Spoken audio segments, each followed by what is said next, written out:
अस्सलामुअलैकुम प्यारे दोस्तों, कैसे हैं आप सब। उम्मीद है कि आप सब खैरियत से होंगे। दोस्तों, बगदाद में एक बहुत ही गुनाहगार इंसान था, लेकिन उसकी माँ बहुत साले थी। उस शख्स से जब भी कभी गुनाह होता तो वो उस गुनाह को एक किताब में लिख लेता था। एक रात का ज़िक्र है जब वो अपने दिन के तमाम गुनाह किताब में लिख रहा था कि दरवाज़े पर दस्तक हुई। उस शख्स ने बाहर निकलकर देखा तो एक खूबसूरत हसीन और जमील लड़की खड़ी थी। उसने उस लड़की से पूछा, क्या चाहिए। उस लड़की ने जवाब दिया, मेरे पास यतीम बच्चे हैं, 3 दिन से भूखे हैं, कुछ भी खाने को मुयस्सर नहीं। ये सुनकर उस शख्स ने कहा, अच्छा अंदर चली आओ, और उस लड़की को घर के अंदर बुलाया और दरवाज़ा बंद कर दिया, क्योंकि उस औरत को देखकर उस शख्स की नीयत ख़राब हो गई। वो औरत जान गई कि इस बंदे की नीयत ख़राब हो गई है, कि इसके जी में अब बुराई आई है। उस शख्स ने उस औरत को ज़बरदस्ती अपनी तरफ खींचा तो उसने ज़ोर से कहा, ए मुसीबतों को दूर करने वाले, मुझे इस इंसान से बचा, और ए अपनी मरने को भूल जाने वाले इंसान, मुझे तो तुम मौत से गाफिल नज़र आता है कि तुमने इससे कोई सबक हासिल नहीं किया, कि तुमसे बेहतर और ताकतवर लोगों को मौत खा गई।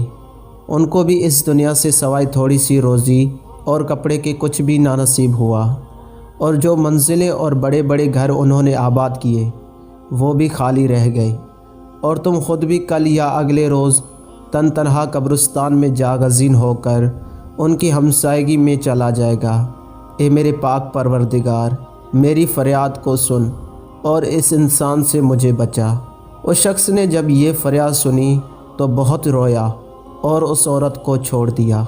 उस शख्स ने उस औरत को खाने की चीज़ें दी और कहा, ये अपने बच्चों को खिलाओ, मैं बहुत गुनाहगार इंसान हूँ, और अपने बच्चों से कहना कि अल्लाह से मेरे लिए दुआ करें कि मेरे गुनाह माफ़ कर दें, और जो गुनाह मैं अपनी किताब में लिखता रहा वो गुनाह माफ़ होने के बाद मिट जाए।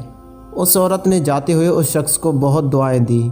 जब वो औरत चली गई तो बंदे ने अपनी किताब में लिखा कि मैंने एक औरत से आज ज़िना करना चाहा। किताब खोलने बैठ गया। जैसे ही उसने पहला सिफ़ा खोला तो उस पर कुछ लिखा ही ना था। तमाम किताब छान मारी, लेकिन गुनाहों का तमाम रिकॉर्ड किताब से पाक हो चुका था। उस शख्स ने अल्लाह का शुक्र अदा किया और माँ के पास चला गया। माँ को कहा कि उसके गुनाह माफ़ हो गए हैं, क्योंकि मैंने अल्लाह पाक से एक औरत के हाथ पर सुलह कर ली। उसके बाद उसने वज़ू किया और नमाज़ पढ़ी और दुआ की, ए रहमान, जैसे आपने मेरे गुनाह मिटा दिए, अब मुझे अपने पास बुला लें। यह कहकर उसने सजदा किया। माँ ने जब देखा कि सजदा तवील हो गया तो उसको हरकत दी। देखा कि रूह परवाज़ कर चुकी है और उसका इंतकाल हो चुका है। अल्लाह ताला हमें भी मरने से पहले सच्ची और पक्की तौबा करने की तौफीक नसीब अता फ़रमाए, आमीन। दोस्तों, उम्मीद करता हूँ कि आज की ये वीडियो आपको पसंद आई होगी। वीडियो पसंद आने पर लाइक, कमेंट और हमारे इस यूट्यूब चैनल को ज़रूर सब्सक्राइब कीजिएगा। सी यू नेक्स्ट टाइम। अस्सलामु अलैकुम व रहमतुल्लाह।